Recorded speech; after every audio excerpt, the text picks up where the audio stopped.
Sadek agro অবৈধ জমি দখল করে খামার করেছে, তারা উচ্চ মূল্যে গরু বিক্রি করে, ছাগল বিক্রি করে। এখানে বেনজির সাহেবের ঘন ঘন যাতায়াত ছিল, আপনি তাকে কেমন দেখেছেন? এরা একেবারে অসত্য। সারা বাংলাদেশের যে মাংসের বাজার, যে সিন্ডিকেট খামারিদের, সেটা নিয়ন্ত্রণ করা হয় এই সাদেক এগ্রোতে বসে। যে সাদেক এগ্রো তাহলে একেবারেই বন্ধ হয়ে গেছে কিনা, বা তারা ভবিষ্যতে আবার নতুন রূপে ফিরে আসবে কিনা? সাদেক এগ্রো কি তাহলে শেষ কিনা? একেবারে আমরা 15 লক্ষ টাকার ছাগল দেখলাম, কোটি টাকার গরু দেখলাম, তারপরে আমরা মিডিয়ার কল্যাণে দেখতে পেলাম যে আপনাদের একটা বাটার বানের দাম হচ্ছে 75 টাকা। আপনাদের সবকিছু এরকম হাই প্রাইজের কেন? মানে ইমরান সাহেব যতদিন বেঁচে আছে, এমনকি ইমরান সাহেব যদি মৃত্যুবরণ করে, তার যারা উত্তরসূরি আছে তারা ওনার খামারে যখন আজকে বিপর্যস্ত, ওনার খামার যখন আজকে বিপর্যয়ের মুখোমুখি, তখন আমরা ওনাকেই দেখতে পাচ্ছি না। উনি কি তাহলে হার মেনে গেল? আমাদের খালের পার্শ্ববর্তী একটা শেড ছিল, যেটা কিছু অংশ খালের ভিতর ছিল, এবং এইটা সিটি কর্পোরেশন থেকে এসে প্রথম দিন তারা এই জায়গাটা ভেঙে দিয়ে গেছে। আমাদের কোনো আপত্তি নাই, দেশের স্বার্থে, জনগণের স্বার্থে এখানে খাল খনন করা হবে, এটা আমাদের কোনো আপত্তি নাই। কিন্তু পরবর্তীতে আমাদের আরও যেসব শেডগুলো ছিল, যেগুলো খালের জায়গাতে না এবং ব্যক্তি মালিকানাধীন জায়গা, কোনো খাস জায়গাতেও না, এই জায়গাগুলো পরবর্তী দিনে এসে, একদিন পরে এসে এই জায়গাগুলো ভেঙে একদম মাটির সঙ্গে গুঁড়িয়ে দেওয়া হয়েছে। এবং এখানে অভিযোগ আনা হয়েছে যে হাউজিংয়ের ভিতরে কোনো প্রকার কোনো গবাদি পশুর খামার থাকবে না। আমরা এখানে তাদেরকে অনেক অনুরোধ করছিলাম যে আমাদের যদি এমনই করা হয়, আমাদের একটু সুযোগ দেওয়া হোক, বা একদিন বা 2 দিন আমাদের একটা সময় দেওয়া হোক, যেহেতু আমাদের এইখানে মানে আগে কোনো নোটিশ দেওয়া হয় নাই, পূর্ব শর্ত অনুযায়ী কোনো নোটিশ দেওয়া হয় নাই। তো ওই জন্য আমরা সময়টা চাইছিলাম, সেই সময়টাও তারা আমাদেরকে দেয় নাই। আমাদের একেবারে অতর্কিতভাবে গাড়ি নিয়ে এসে তারা আমাদের এই ঘরটা, শেডগুলো ভেঙে দিয়েছে, যেগুলো একদম সম্পূর্ণ মালিকানাধীন জায়গাতে ছিল, এবং এই মালিকগুলাও এখানে উপস্থিত ছিল। তাদেরকে পরবর্তীতে বলা হয়েছে যে আপনাদের জায়গা খালি করে খালি জায়গা বুঝিয়ে দেওয়া হবে, কিন্তু এইখানে কোনো গরুর খামার বা কোনো স্থাপনা থাকবে না।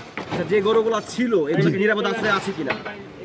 আমরা কিছু গরু নিরাপদভাবে সরাইতে পারছি, কিছু ছাগল নিরাপদভাবে সরাইতে পারছি, তবে বেশিরভাগ গরুই, যেহেতু এগুলো অনেক বড় সাইজের গরু, আপনারা জানেন সাদিক এগুলোতে সবসময় বড় গরু পালা হয়, 800 কেজি, 1000 কেজি, 1200 কেজি গরু, এবং এই গরুগুলো মেনটেনেন্স খুব সাবধানের সহিত করতে হয়। তো এইগুলো আমরা খুব শর্ট সময়ের ভিতর সরাইতে হয়েছে, যার কারণে বেশিরভাগ গরুই আহত, অনেক গরু পায়ে ব্যথা পাইছে, অনেক গরু খাওয়া বন্ধ করে দিয়েছে।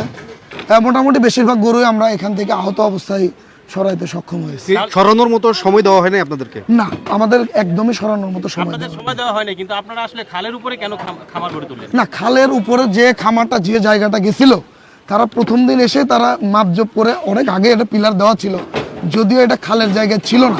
তাদের বক্তব্য ছিল যে খালের পাশে 30 ফিট জায়গা তারা অধিগ্রহণ করতে পারবে। সেই শর্ত অনুযায়ী আমাদের প্রথম যে অফিসটা, প্রথম দিন যেটা ভাঙছে আপনারা দেখছেন, 27 তারিখে, 27/6/2024 বৃহস্পতিবার, তারা যে জায়গাটা ভাঙছে, তারা বলছে এটা খালের পার্শ্ববর্তী জায়গা, তারা সেটা ভেঙে দিয়ে গেছে। এটাতে আমাদের কোনো অভিযোগ নাই, কোনো কথা নাই, আমরা এখানে কোনো বার্গেনিংয়ে তাদের সাথে যাই নাই। কিন্তু পরবর্তী দিন এসে তারা যে জায়গাগুলো ভাঙছে, এগুলো একেবারে শতভাগ মালিকানাধীন জায়গা, এবং তারা এই অজুহাতে ভাঙছে যে এইটা খালের জায়গা না, কিন্তু এইটা হাউজিংয়ের ভিতর পড়ছে, এখানে গরুর খামার থাকতে পারবে না। আপনাদের যে সাদেক এগ্রোর যে ওনার আছে এখানে, বাংলাদেশ ডেয়ারি ফার্মার্স অ্যাসোসিয়েশনের প্রেসিডেন্ট উনি ইমরান হোসেন।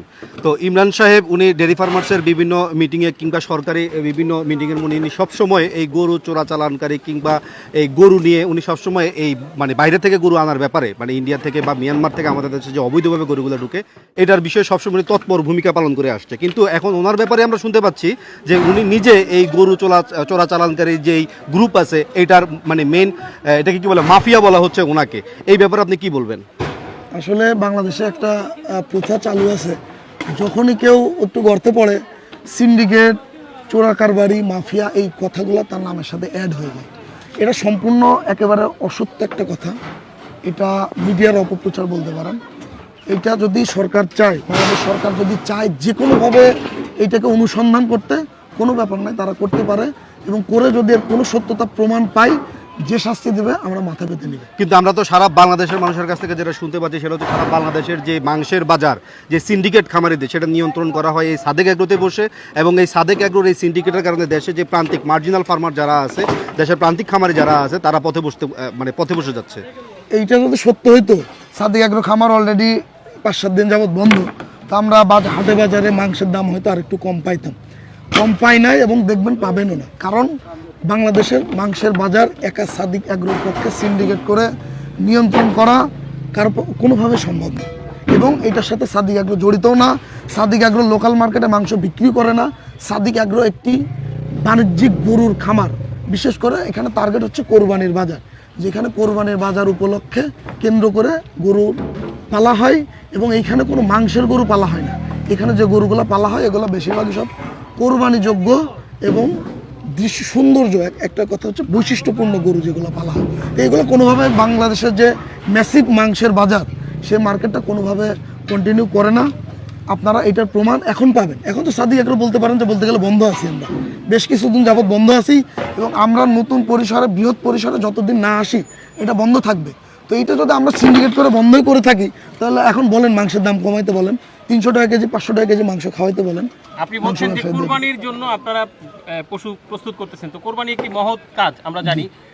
তো সেই মহৎ কাজে আপনারা 1 লক্ষ টাকায় ছাগল কিনে 15 লক্ষ টাকায় বিক্রি করতেছেন, এইটা কি মহৎ মানে কাজের মধ্যে? দেখেন বাংলাদেশে এবারও গরু এবং ছাগল মিলিয়ে কোরবানি হয়েছে 1,30,00,000 পশু ছিল, যেখান থেকে কোরবানি হয়েছে 1,20,00,000।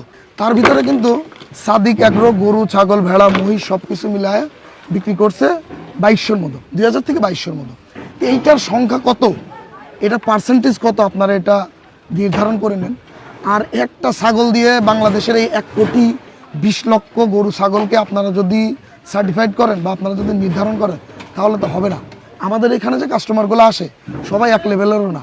আমাদের এইখানে 70,000-এরও গরু ছিল, 12,000 টাকারও খাসি ছিল। আমরা প্রায় 1,000 ব্ল্যাক বেঙ্গল গোট বিক্রি করছি, যেগুলোর দাম বেশিরভাগই 10,000 থেকে নিয়ে 18,000 টাকার ভিতরে। এখন একটা ছাগল দিয়ে তো আপনি এই 1200 ছাগলের কথা তো কেউ বলছে না, সবাই বলছে একটা ছাগলের কথা। একটা ছাগল দিয়ে আপনি আমার সম্পূর্ণ খামার বা সম্পূর্ণ বাজার ব্যবস্থাটাকে আপনারা তো নির্ণয় করতে পারেন না। না, বিষয়টা কতটুকু সত্য যে ছাগলটা আপনারা 1 লক্ষ টাকায় কিনেছেন আর বিক্রি করেছেন 15 লক্ষ টাকা দাম চেয়েছেন, বিক্রি করছেন 12.5 লক্ষ টাকা, এটা ব্যাপারটা কতটুকু সত্য, সত্যতা জানতে চাচ্ছি। দেখেন বিগত 1 সপ্তাহ যাবৎ অনলাইন মিডিয়া, ইলেকট্রনিক মিডিয়া সব জায়গাতে সাদিক অ্যাগ্রো কিন্তু একটা হেডলাইন আছে। এইটা 1 লক্ষ টাকায় যে ছাগলটা কেনা অনেকের মুখে আমরা শুনছি, কিন্তু 1 লক্ষ টাকায় ছাগলটা কে বিক্রি করছে এইটা কিন্তু এখনো কেউ খুঁজে বের করতে পারে না, আমরা দেখেও নাই। আমরাও শুধু শুনতেছি যে 1 লক্ষ টাকায় ছাগলটা কেনা হয়েছে, কোত্থেকে কেনা হয়েছে এবং এর বিক্রেতাকে, এটা আমরা এখনো খুঁজে পাই নাই। আমরা আপনাদের উপর দায়িত্ব দিলাম, আপনারা খুঁজে বের করে দেন এই বিক্রেতাকে 1 লক্ষ টাকায় যে ছাগলটা আমাদের কাছে বিক্রি করছে। জাহিদ ভাই, এই যে আপনি বললেন যে এখন 5-7 দিন যাবত আপনাদের সাদিক এগ্রো বন্ধ এবং সম্পূর্ণভাবেই কিন্তু একদম ঘুরিয়ে দেওয়া হয়েছে সাদিক এগ্রো, আমরা কি বলতে পারি যে সাদিক এগ্রো তাহলে একেবারেই বন্ধ হয়ে গেছে কিনা, বা তারা ভবিষ্যতে আবার নতুন রূপে ফিরে আসবে কিনা? সাদিক এগ্রো কি তাহলে শেষ কিনা একেবারে? দেখেন সাদিক অ্যাগ্রোর পথ চলা 2008 সালে একেবারে শখের বশবর্তী এবং ভালো কিছু প্রোডাক্ট মানুষের হাতে তুলে দেওয়ার উদ্দেশ্য নিয়েও তৈরি হয়েছিল। ইনশাল্লাহ বাংলাদেশের মাটিতে যতদিন সবুজ ঘাস আছে, বাংলাদেশের ভূখণ্ড যতদিন আছে, সাদিক অ্যাগ্রো থাকবে। কোনো কিছু শেষ বলে কোনো কিছু নাই। সাদিক অ্যাগ্রো 2টা শেড ভাঙছে, ইনশাল্লাহ আরও 10টা শেড নিয়ে বড় আকার নিয়ে বৃহৎ আকার নিয়ে নতুন কিছু নিয়ে সাদিক অ্যাগ্রো জনগণের সামনে, ভোক্তাদের সামনে, মানুষের সামনে উঠে আসবে। ইমরান সাহেব যতদিন বেঁচে আছে, এমনকি ইমরান সাহেব যদি মৃত্যুবরণ করে, তার যারা উত্তরসূরি আছে তারা এই সাদিক অ্যাগ্রো নিয়ে মানুষের পাশে ছিল, আছে এবং ভবিষ্যতেও থাকবে, বৃহৎ পরিসরে থাকবে ইনশাল্লাহ। আমরাও চাই সাদিক অ্যাগ্রো আরও বড়োভাবে কামব্যাক করুক, কিন্তু একটা প্রশ্ন এখনও থেকেই যায়, সেটা হচ্ছে এই যে আমরা 15 লক্ষ টাকার ছাগল দেখলাম, কোটি টাকার গরু দেখলাম, তারপরে আমরা মিডিয়ার কল্যাণে দেখতে পেলাম যে আপনাদের একটা বাটার বানের দাম হচ্ছে 75 টাকা। আপনাদের সব কিছু এরকম হাই প্রাইজের কেন? মানে আপনাদের ক্রেতা অ্যাকচুয়ালি কারা, এত হাই প্রাইজে কারা আপনাদের কাছে আসে, কাদের জন্য আপনারা এই প্রোডাক্টগুলো তৈরি করেন বা ম্যানুফ্যাকচার করতেছেন? দেখেন এইখানে ক্রেতাকে এইটা জানার আগে এইটা জানেন আমার পণ্যটা কি। দেখেন গতকাল আমরা নিউজটা দেখছি যে আমাদের বাটারবনটা নিয়ে একটা নিউজ করছে। এখানে ক্রেতাকে এইটা জানার আগে বা জানানোর আগে প্রয়োজন যেটা যে পণ্যটা কি।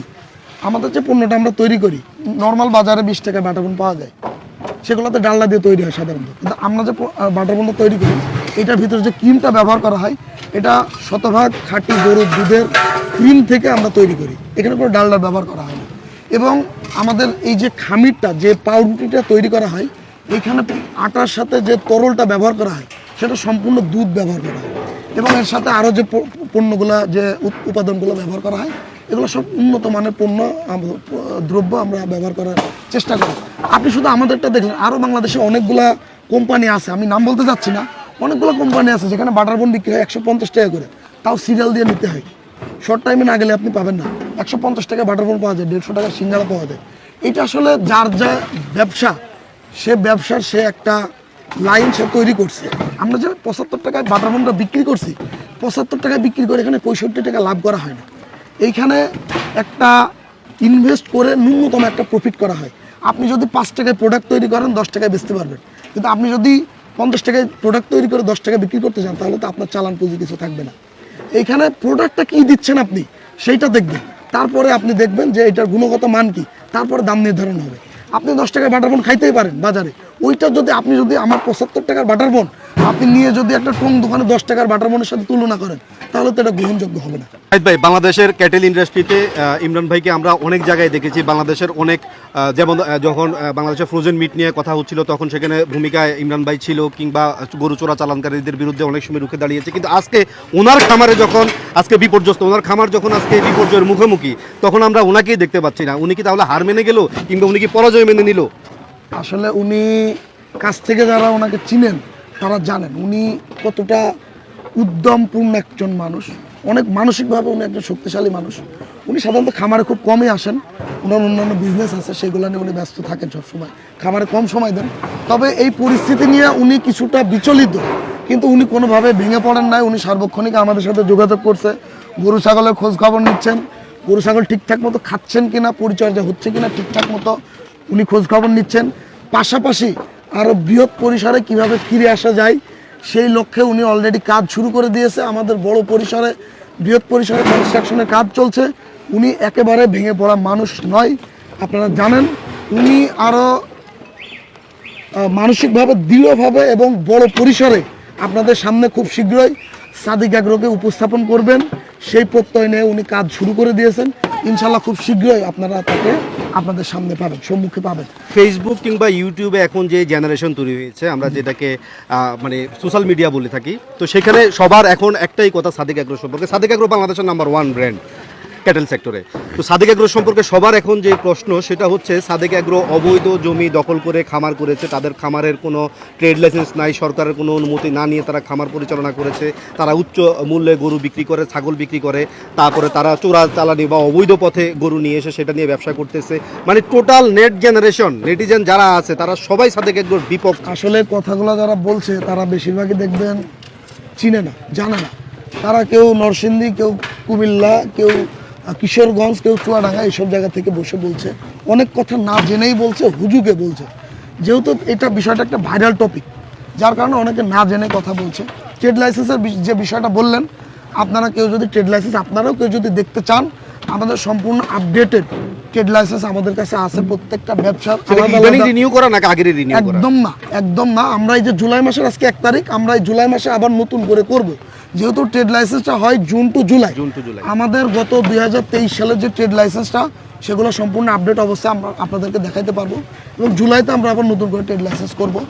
আর যে চোরা চালান বললেন, মাফিয়া বললেন, যেগুলো বললেন, এগুলো সম্পূর্ণ অসত্য, বানোয়াট এবং সম্পূর্ণ একেবারে সময়ের সাথে তাল মিলায় তারা, যেহেতু আমরা একটা ভাইরাল টপিক, এর সাথে মানানসই হিসাবে তারা তাদের মতো করে চালাচ্ছে কথা। এখানে বেনজির সাহেবের ঘন ঘন যাতায়াত ছিল, আপনি তাকে কেমন দেখেছেন? এরা একেবারে অসত্য। আমি 8 বছরের ভিতরে 2018 সালে উনি যখন র্যাবে ছিলেন তখন একবার উনি এসেছিলেন ওনার পরিবারকে নিয়ে আমাদের এখান থেকে একটা ভুট্টি গরু এবং একটা বারবারি ছাগল কিনে নিয়ে গেছিলেন, এবং আমি 8 বছরে ওনাকে একবারই আসতে দেখেছি। কিন্তু আমরা তো শুনতে পাইছি যে সাদিক অ্যাগ্রোর যিনি আছে ইমরান ভাই, উনি নিজে বেনজির আহমেদের যে খামার সেটা তৈরি করে দিয়েছে।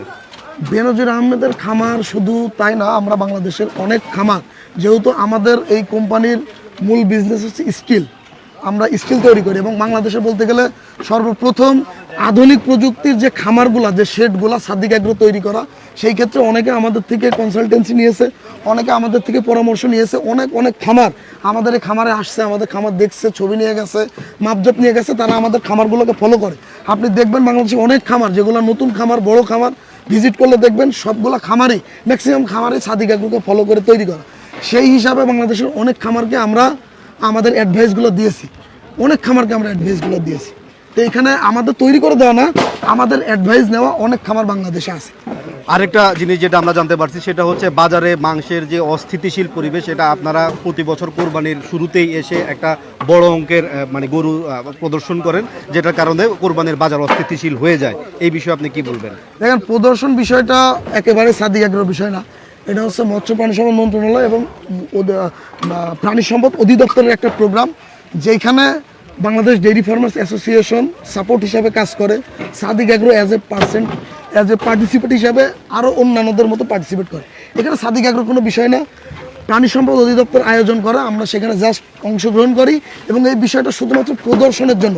বাংলাদেশে কি কি জাত আছে, মন্ত্রণালয় কত দূর পর্যন্ত অগ্রসর হতে পেরেছে, বাংলাদেশে কি কি অগ্রগতি হয়েছে, কি কি উন্নয়ন ঘটেছে, সেই বিষয়টা প্রদর্শন করার জন্য এই মেলাটা হয়। এটা দীর্ঘদিন যাবত হয়ে আসছে। এখানে সাদিক এগ্রোর কোনো হাত নাই। ভাই, আপনাদের এই সাদিক এগ্রো যাত্রা শুরু হয়েছিল কত সালে? 2008 সালে প্রথম সাদিক এগ্রো যাত্রা শুরু হয়েছে। আচ্ছা, 2008 সালে যাত্রা শুরু করে এই যে অল্প মানে কিছু বছরের মধ্যে কিন্তু আপনারা সারা বাংলাদেশের মধ্যে আলোড়ন সৃষ্টির একটা নাম আপনারা তৈরি করেছেন সাদিক এগ্রো। মূলত এত অল্প সময়ে কিভাবে আপনারা এই এইটার জায়গায় একমাত্র পুঁজি হচ্ছে সাদিক এগ্রো মানুষের ভালোবাসা অর্জন করেছে, সাদিক এগ্রো মানুষের আস্থা অর্জন করেছে, বিশ্বস্ততা অর্জন করেছে এবং সবচাইতে বড় হাতিয়ার হচ্ছে ভালো পণ্য দিয়ে মানুষের পাশে থাকতে পেরেছে, যার কারণে এত অল্প সময়ে সাদিক এগ্রো এইখানে উঠে এসেছে। Thank you. ধন্যবাদ। ওকে, ধন্যবাদ। Thank you.